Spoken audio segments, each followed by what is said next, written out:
आप उनसे पूछिए कि आपने जो एग्रीमेंट किया था वो पूरा है कि नहीं है। आपने इंफ्रास्ट्रक्चर तब्दील करने बोला के लिए कहा था, आपने इंफ्रास्ट्रक्चर तब्दील किए क्या?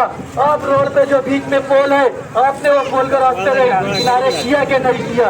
भले और पुलिस आप इस मामले में मुदाखलत न करे, भले उनसे सवाल करे और लाइन ऑर्डर खराब शहर में इंफ्रास्ट्रक्चर दुरुस्त करेंगे।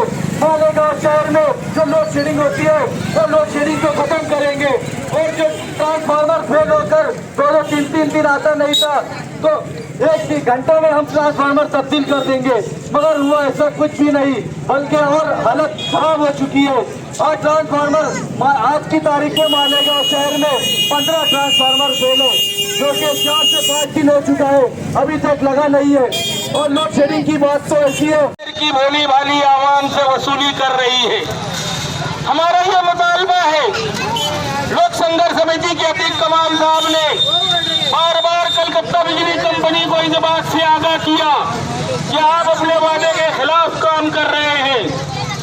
अगर तुम अपने वादों पर पूरा नहीं उतरे तो इस शहर की आवाम को बेदार करेंगे और तुम्हारे खिलाफ एक बड़ा मोर्चा और आंदोलन करेंगे।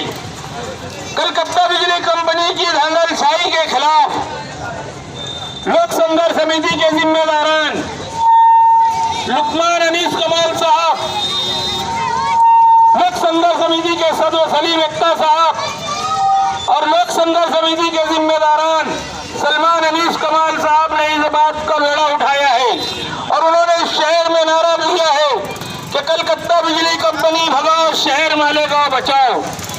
ये तहरीक उस वक्त तक चलाई जाएगी जब तक कलकत्ता बिजली कंपनी अपने किए हुए वादे के ऊपर सही ढंग से अमल करे या फिर इस शहर से तो छोड़ करके जाए।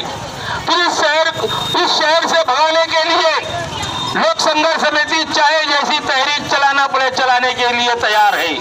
हम बड़ा मोर्चा भी निकालने वाले हैं, जेल भरो तहरीक का ऐलान भी करने वाले हैं। जैसे जैसे हालात और वक्त आएगा लोक संघर्ष समिति वैसी तहरीक का ऐलान करेंगी। यही बात लेकर के हम आप लोगों के बीच आए हैं। हम आपसे ये अपील करने के लिए आए हैं कि लोक संघर्ष समिति जब भी आपको इस तहरीक में आवाज दे, आप लोक संघर्ष समिति की तहरीक का हिस्सा बने और इस तहरीक को तायद और हिमायत करें। यही अपील लेकर के हम आप लोगों के बीच आए हैं। खुदा हाफिज। जय।